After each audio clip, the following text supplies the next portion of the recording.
Hey guys, welcome back to my channel. My name is Arjun Kokanda, and in this video, I'm going to share my review of Transformers Rise of the Beast.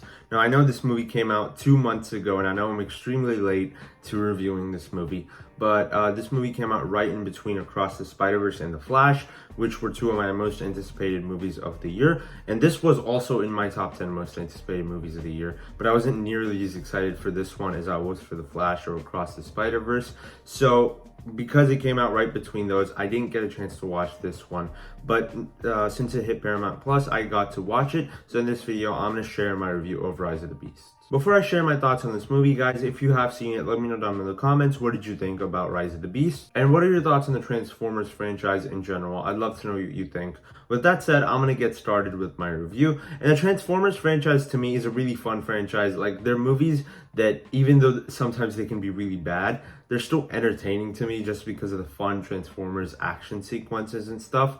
So when I went into this movie, I've only seen 2 Transformers movies before this one. When I first watched this one, I watched Dark of the Moon when I was like maybe 11 years old, so I don't really remember. I vaguely remember certain moments.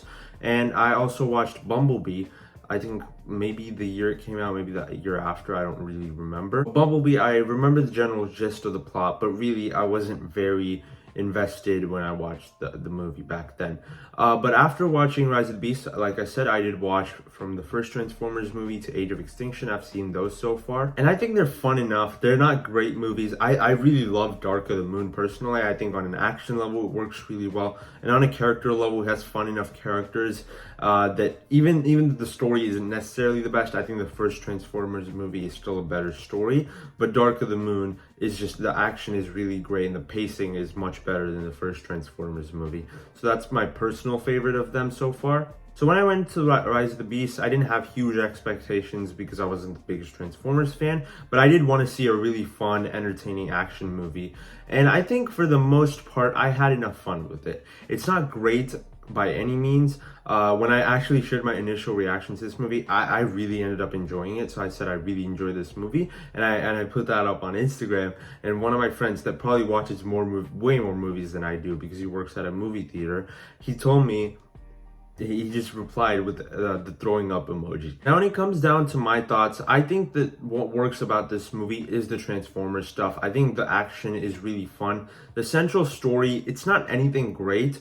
The whole idea of the Transformers trying to go back home and all that stuff, I think it works well enough, but it's nothing too complicated. I think that's what I like about this movie compared to the Michael Bay movies, because those have like a ton of subplots, especially Age of Extinction. I think that really brought that movie down for me, because the central story of Age of Extinction, of it taking place years after Dark of the Moon, when the Transformers are being hunted, and then you have a villain like Lockdown, that's really fantastic. I really love the central story of that movie, but it's boggled down by all these subplots with the human characters and the company that's building robots using Megatron and all the things from the Battle of Chicago. All that, I think, is kind of stupid. I think that's really what hurt Age of Extinction. What I like this movie is that it's simple, it's straightforward, and it doesn't have too many complicated things going on.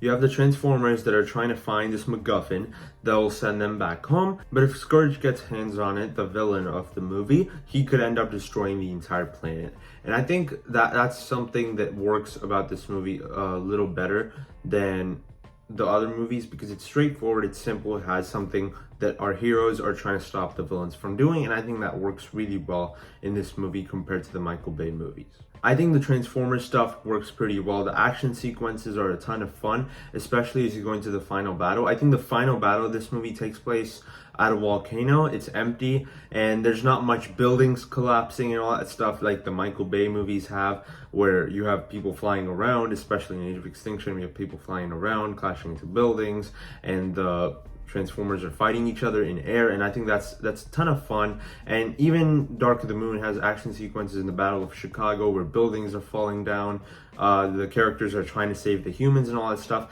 And all I think those movies are fun in their own right. I do think they're kind of boggled down by some of the human characters and them kind of distracting from some of the action. Other than Dark of the Moon, I love Dark of the Moon. I don't care what anyone says.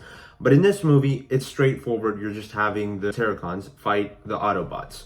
And it's just a really great, fun, epic battle that I found to be very entertaining. It also gives the human characters something to do, which it's not a big deal. Like, it doesn't hurt the movie really. It's just kind of there. And I do think that I had fun with it. Like, I like the fact that the humans aren't too involved. The Transformers aren't trying to save the humans the whole time. They're just having fun, big battles where you can actually see what's going on. Sometimes that's a problem with Michael Bay movies because there's a ton of shaky cam, and because of all the collapsing and all stuff going on in the Transformers movie, sometimes it's hard to focus on the actual action.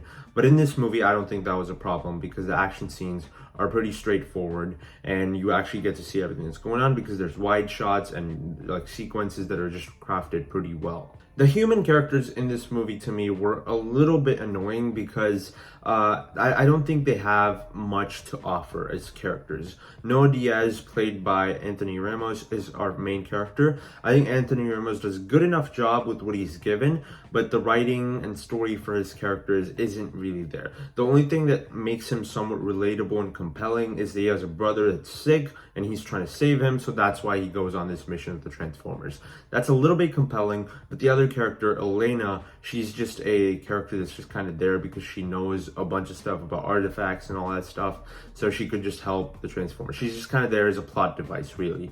So I didn't really like her character. At least in the first 3 Transformers movies, you have Sam, who's actually just a really, like, he's able to communicate with the Autobots in a way that the other human characters cannot with the Autobots and the Transformers. So I think that's why I really enjoyed Sam and Michaela in those movies, and I think their relationship and dynamic works better than the characters in this movie, the human characters. So I do wish that like the main human characters in this movie had something more to do, like more compelling and really more of a place in what's going on with the Transformers, because they didn't really feel necessary in this movie like they kind of did in some of the other Michael Bay Transformers movies. And I think some of the movie also just felt very hollow because it felt like there's a couple of moments where they're trying to go for emotions, trying to do something a little bit different, but it really just rang hollow for me. It didn't hurt the movie too much, but I think that having some other